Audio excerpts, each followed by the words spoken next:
dulu hidupku jauh dari kesukaan, lalu diberikannya ku lagu, ku nyanyikan pujian.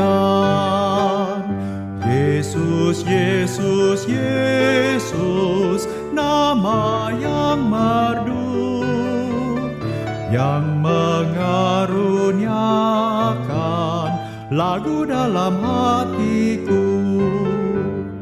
Takkan lama lagi datangnya, ku disambut oleh Dia, ku diangkat turut sertanya dan bertata di surga.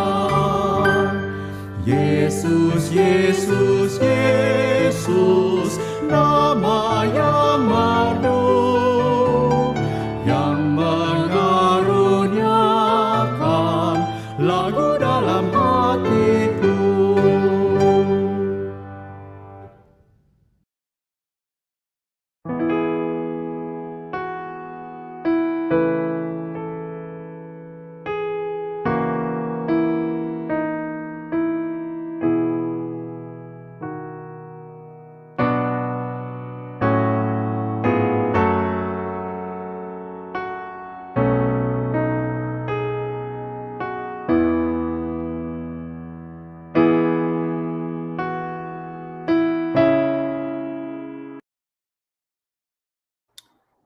So, sekali lagi ya, dipakai Tuhan yang pertama itu adalah anugerah Tuhan ya, anugerah Tuhan. Sehingga kita nggak mencari kualifikasi itu dari diri kita sendiri, tapi kita melihat ini adalah inisiatif yang dari Tuhan. Tapi kita bisa membicarakan tanda-tanda ya, orang yang berespons terhadap anugerah Tuhan. Tanda-tanda orang yang merespons anugerah Tuhan dengan benar ya. Kita bisa melihat beberapa bagian firman Tuhan.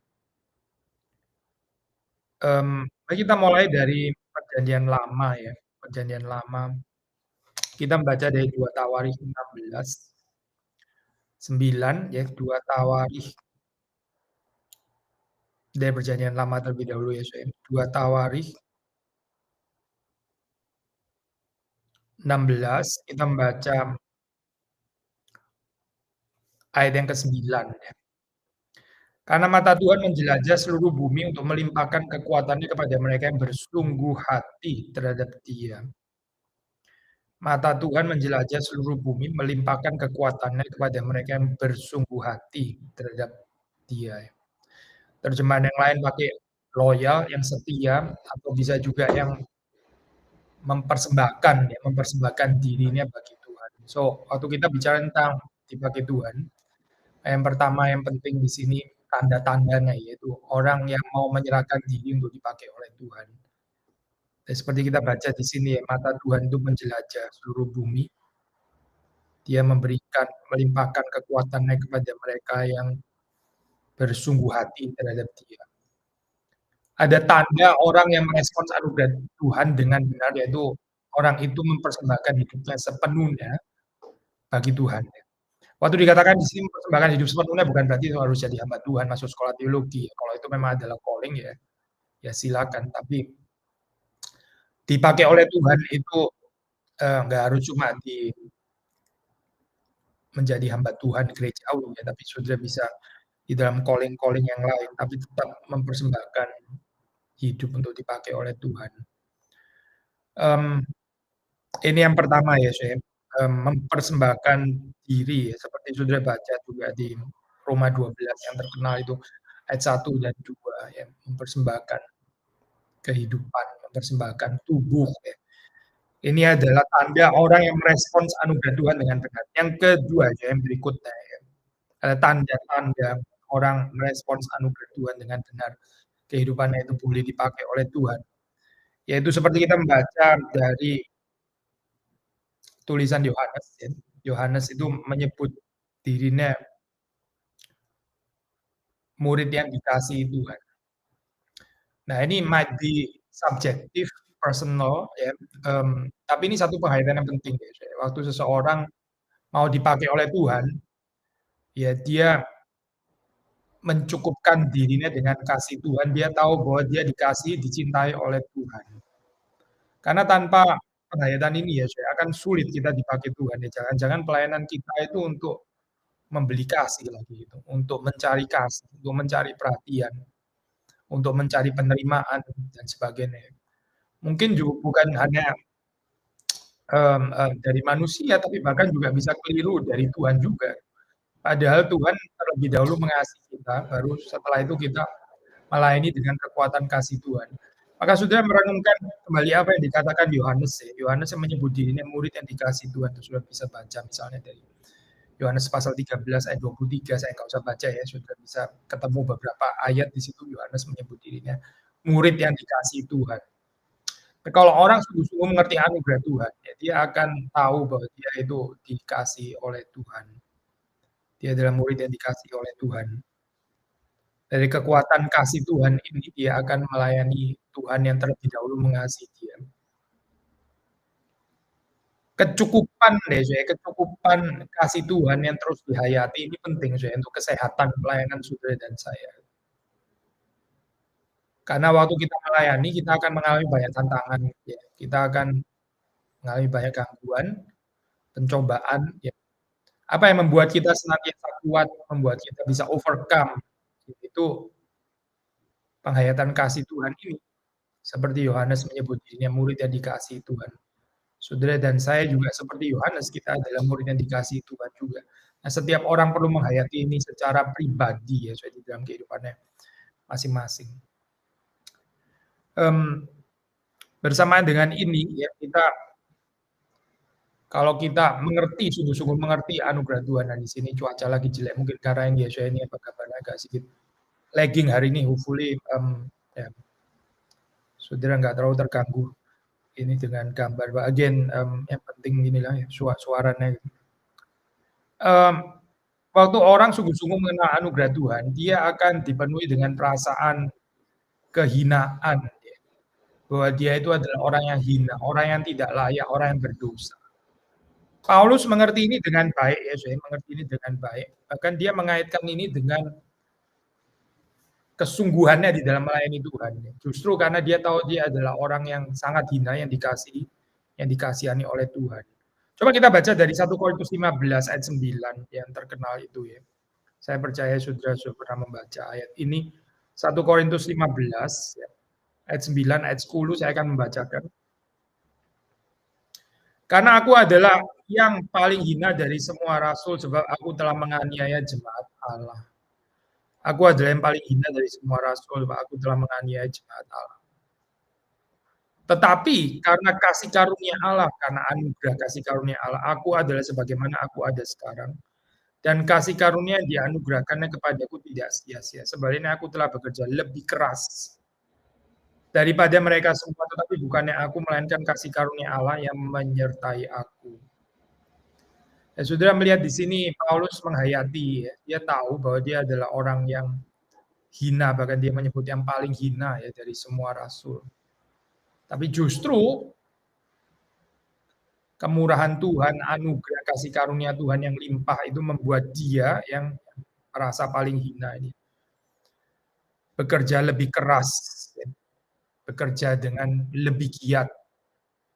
Nah, kita melihat di sini orang yang dipakai Tuhan itu sadar bahwa dirinya itu bukan penting ya, bukan seseorang yang kepadanya Tuhan bergantung, seseorang yang sangat dibutuhkan di dalam kerajaan Allah, bukan itu ya, tapi melihat kehinaan diri, lalu di situ melihat anugerah Tuhan yang besar, kasih karunia Tuhan yang besar.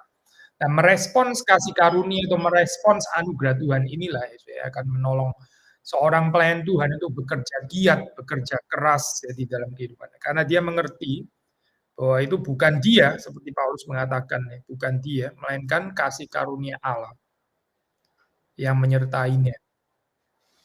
So, ini bagian yang kita perlu renungkan ya, kalau kita mau menjadi seorang pelayan Tuhan yang dipakai oleh Tuhan, diberkati oleh Tuhan. Kita ada perasaan diri yang hina atau tidak layak. Yang berikutnya masih dari Paulus, masih dari Paulus. kita melihat di dalam kehidupan Paulus itu ada perubahan konsep nilai yang radikal ya. Apa yang tadinya dia pandang untung, ya sekarang dia anggap rugi ya. Apa yang tadinya dia sangat kagumi, sekarang nggak menarik lagi bagi dia. Karena apa? Karena dia menemukan Kristus yang lebih berharga daripada semua yang lain. Sudah melihat di sini ada perubahan di dalam kehidupannya. Kita bisa membaca itu di Filipi pasal yang ketiga ya, Filipi pasal yang ketiga. Kita membaca Filipi pasal yang ketiga. Filipi pasal yang ketiga ayat 8. Saya baca, malahan segala sesuatu kuanggap rugi karena pengenalan akan Kristus Yesus Tuhanku lebih mulia daripada semuanya. Oleh karena dialah aku telah melepaskan semuanya itu dan menganggapnya sampah supaya aku memperoleh Kristus. Ya, segala sesuatu itu rugi kalau dibandingkan dengan pengenalan akan Kristus Yesus.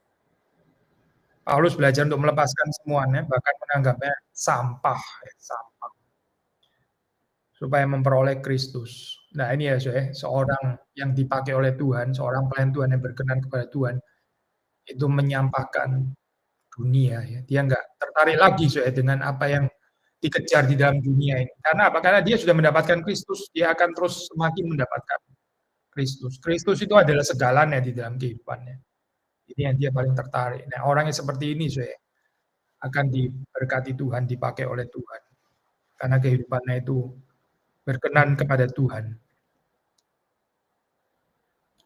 Lalu kita bersama dengan itu kalau kita ada ya, perubahan konsep nilai ya, kita juga akan tertarik ya, tertarik dengan cerita sejarah ya, kehidupan biografi orang-orang yang dipakai oleh Tuhan.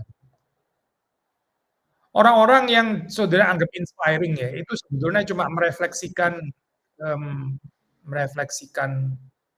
apa ini, nilai yang ada pada kehidupan kita ya. Kalau misalnya ya, saudara tertarik dengan orang yang masih di bawah umur 30 tahun gitu ya, tapi sudah mencapai income seberapa gitu misalnya ya. Wah, terus kita kagum sekali dengan orang seperti itu. Ya, berarti kita menaruh nilai hidup kita itu memang ada di sana gitu. Kalau kita kagum dengan orang yang apa bisa punya banyak followers, influential, ya. Lalu kita sangat kagum dengan hal itu. Mungkin kita menaruh arti hidup kita itu di sana.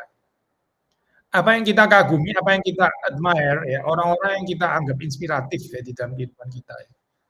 Ya, inspiratif karena apa ya? Berdasarkan apa? Itu seringkali, kalau nggak mau dikatakan selalu ya, menyingkapkan kecenderungan hati kita gitu. Apa yang kita anggap berharga di dalam kehidupan ini. Kita kagum nggak dengan kehidupan Yesus Kristus? Ini pertanyaan sederhana gitu ya. Kehidupan Paulus, Yohanes, Petrus.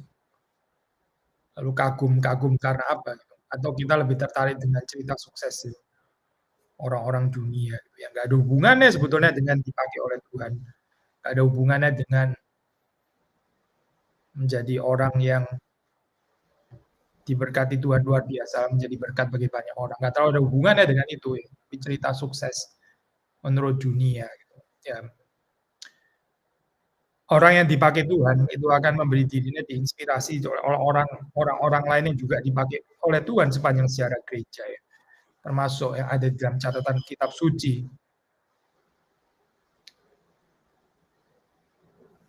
Orang yang dipakai Tuhan juga adalah orang yang terus-menerus menguduskan dirinya ya. Coba kita baca dari 2 Timotius 2. 2 Timotius 2. 2 Timotius 2.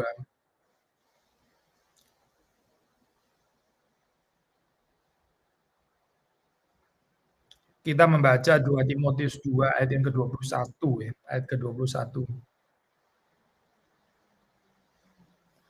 Jika seorang menyucikan dirinya dari hal-hal yang jahat, ia akan menjadi perabot rumah untuk maksud yang mulia. Ia dikuduskan, dipandang layak untuk dipakai tuannya dan disediakan untuk setiap pekerjaan yang mulia. Ya, nggak bisa lebih jelas lagi ya saya ayat ini. Saudara melihat di sini orang yang dipakai Tuhan, orang yang dipakai Tuhan, dipakai tuannya ya di sini dikatakan, yaitu dia yang dikuduskan, dia yang menyucikan dirinya dari hal-hal yang jahat. Kita nggak bisa dipakai Tuhan kalau kita terus memberi diri kita itu cemar ya, maksudnya kita terus menajiskan diri. Kalau kita melakukan hal-hal yang jahat ya, terhadap sesama kita, kita nggak bisa dipakai Tuhan, nggak bisa. Saya bukan mengatakan kita nggak bisa mempengaruhi orang lain, bisa saja mempengaruhi orang lain. Seperti kayak kelihatan dipakai Tuhan, tapi sebetulnya nggak dipakai Tuhan. Kalau kita sungguh-sungguh mau dipakai Tuhan, saudara dan saya perlu menyucikan diri dari hal-hal yang jahat ya, karena ini nggak kompatibel saya dengan dipakai Tuhan. Orang yang mau dipakai Tuhan, dia mesti menguduskan dirinya ya, menjauhkan diri dari kenajisan, dari segala kejahatan, ya, segala dusta dan seterusnya dan seterusnya. Nah, ini yang kita baca dari 2 Timotius pasal yang kedua ya. Mungkin yang terakhir ya, tanda tanda orang yang merespons anugerah Tuhan dengan benar ya, dan dipakai Tuhan ya. Tandanya apa sih? Tandanya yaitu dia punya hati yang mau melayani, dia mau menjadi berkat bagi sesamanya. Ya. Ini juga bukan sesuatu yang otomatis ya, saya. Ada orang itu yang sangat kalkulatif di dalam kehidupannya. Ya, ya nggak peduli dengan orang lain. Dia nggak tertarik untuk menjadi berkat bagi orang lain, nggak tertarik untuk melayani. Atau mungkin bukan secara sadar atau intentional, tapi ya dia terus putar dengan persoalan hidupnya sendiri. Dia nggak tertarik untuk melayani sesama bukan karena sengaja nggak mau, intentionally nggak mau, tapi hidupnya itu terlalu terlalu self conscious, terlalu berpusat kepada dirinya sendiri. Dia selalu melihat dirinya sebagai orang yang susah, yang perlu pertolongan. Ya. Dia selalu melihat dirinya itu sebagai orang yang masih kurang lengkap, yang perlu dilengkapi. Ya. Terus melihat, tapi dia nggak memikirkan bagaimana kehidupannya juga bisa melengkapi kehidupan orang lain. Nah ini bisa sulit ya saya dipakai Tuhan gitu. Kalau kita nggak punya hati untuk melayani, nggak punya hati untuk memberkati sesama kita. Gitu. Akhirnya kehidupan isinya ya cuma cari solusi permasalahan saya ya setiap hari kayak begitu. Lalu Tuhan adalah ya yang pemberi solusi. Tuhan adalah yang mengerti kesulitan saya dan memberikan jalan keluar di dalam problema kehidupan saya. Putar di situ terus ya ini. Ini model kekristenan yang lemah. Ya, saya bukan mengatakan di dalam hidup Tuhan itu nggak pernah hadir untuk persoalan kita. Saya nggak mengatakan itu ya. Tentu Tuhan juga peduli ya terhadap kebutuhan kita. Tapi kekristenan itu harusnya lebih limpah daripada itu. Ya. Kita bagaimana bisa dipakai oleh Tuhan. Kalau kehidupan ini nggak punya hati ya untuk melayani Tuhan, melayani sesama.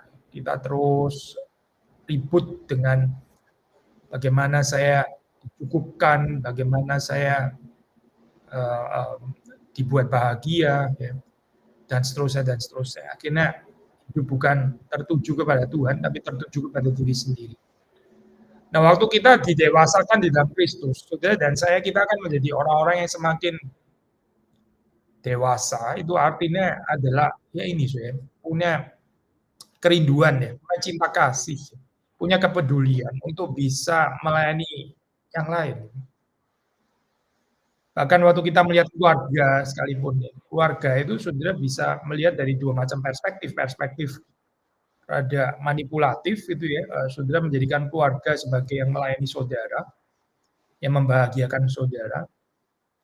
Atau saudara melihat keluarga, anggota keluarga juga sebagai sesama yang saudara bahagiakan, yang saudara berkati.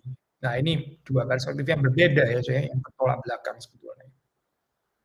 Waktu kita melihat sesama kita ya, itu sebagai orang lain yang baginya kita mau menjadi berkat. Nah ini ya, saya ini adalah orang yang bisa dipakai Tuhan. Karena dipakai Tuhan itu dipakai Tuhan untuk apa? Saya bukan dipakai Tuhan untuk membahagiakan diri sendiri kan, memang bukan itu kan. Kita dipakai Tuhan ya berarti kita dipakai untuk memberkati orang lain. Maka kita mesti berdoa ya, saya Tuhan memberikan kepada kita itu hati yang mau memberkati orang lain gitu, hati yang sungguh-sungguh di dalam melayani ya. Alkitab mengatakan yang memberi itu lebih berbahagia daripada yang menerima ya. Orang yang menerima itu sudah bahagia, orang yang dilayani pasti bahagia ya. Tapi yang melayani, yang memberi pelayanan itu lebih bahagia lagi. Dan Tuhan mau membawa kita kepada kebahagiaan yang lebih tinggi ini ya. Harap kita semua boleh dipakai Tuhan di dalam Kristus ya. Dan ya semua adalah karena anugerah Tuhan. Tapi sekali lagi ada tanda ya, tanda-tanda orang yang merespons terhadap anugerah Tuhan itu dengan benar. Kiranya Tuhan memberkati kita semua.